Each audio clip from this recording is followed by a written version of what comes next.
Hello fellow YouTubers, and welcome to another video here that I'm doing on some overviews of some HF radios. And as you can see here, we have the mighty Kenwood TS990.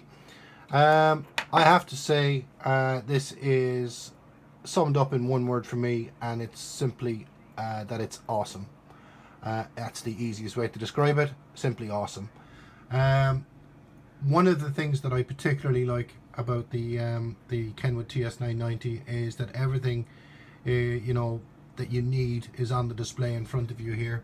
So for example, if we zoom in a little bit here, you can probably see the signal meter now a little bit better.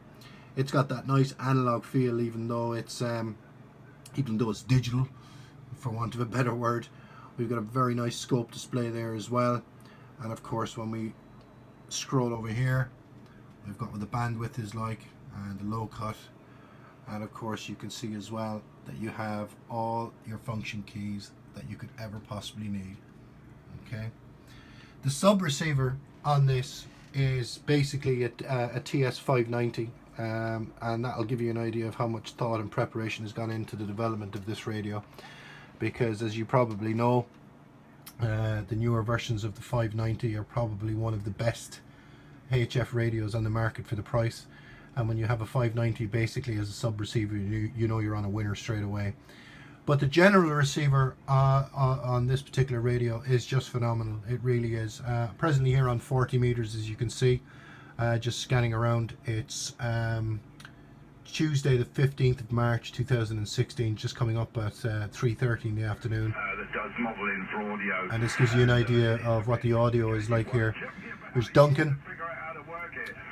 It does work well when you get the hang of it, but I'll send them to you anyway.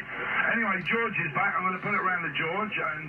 And one of the things that I find phenomenal on this as well is the noise reduction feature on here. You can hear in the background there's quite a bit of hash, but if we chuck in the noise reduction, there we go. It really is, it's phenomenal. I'm using this with the Heil PR20 microphone, as we can see here. I've had this mic for years, and I've also got it set up on an external display. As you can see, that's quite nice to have there as well, because you just have that nice big clear display in front of you then as well. And of course you can change around a lot of the parameters that are on that display as well, which is very, very nice indeed.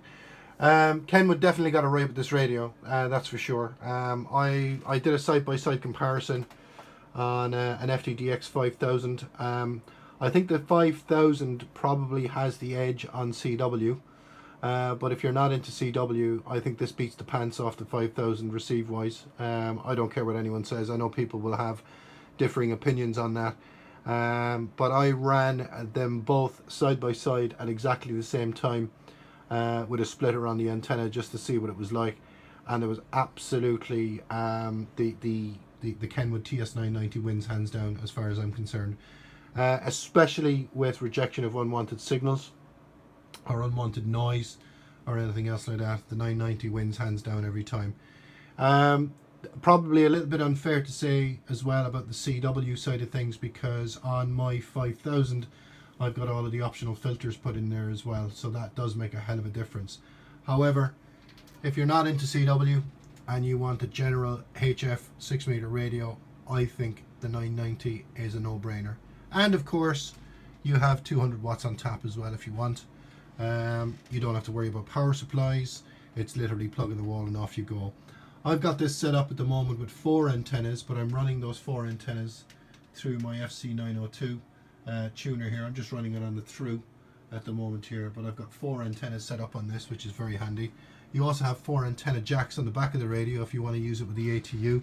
I tend not to use the ATU. I tend to use I've got pretty much resonant dipoles for 40, 80 and 20, and the only time I ever really use the tuner, the internal tuner, is up on 10 meters, just to take the edge off.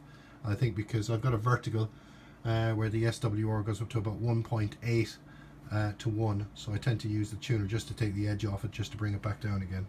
I know the purists out there will say, well, all you're doing really is tuning the coax, but you know, whatever works, you know.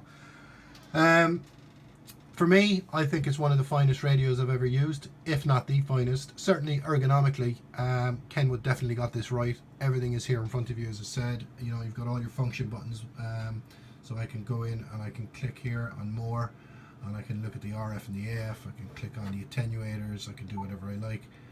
I can go to the received play. I can do whatever I like. And again, I can turn all of this back on again or off if I want. It really doesn't matter, whatever you want to do.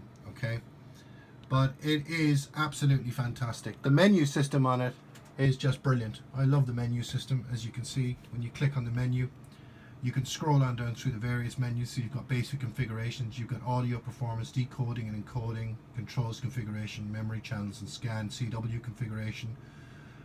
You can look at the band scope, for example. You can look at auto modes. You can look it up for shortwave listening. You can plug in USB drives to our little USB ports in the front here, which will take a mic and will take a mouse and a keyboard as well for decoding. But the menu features, again, very, very easy to use. I can scroll in through. In fact, if I do it over here, it's probably a little bit easier to see.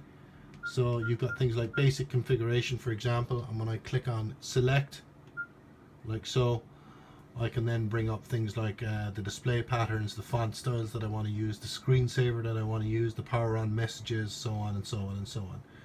One of the really neat things I like about this radio as well, of course, is that it can be tied in directly to your home internet or intranet, whatever you want to call it, through your router or router if you're from America.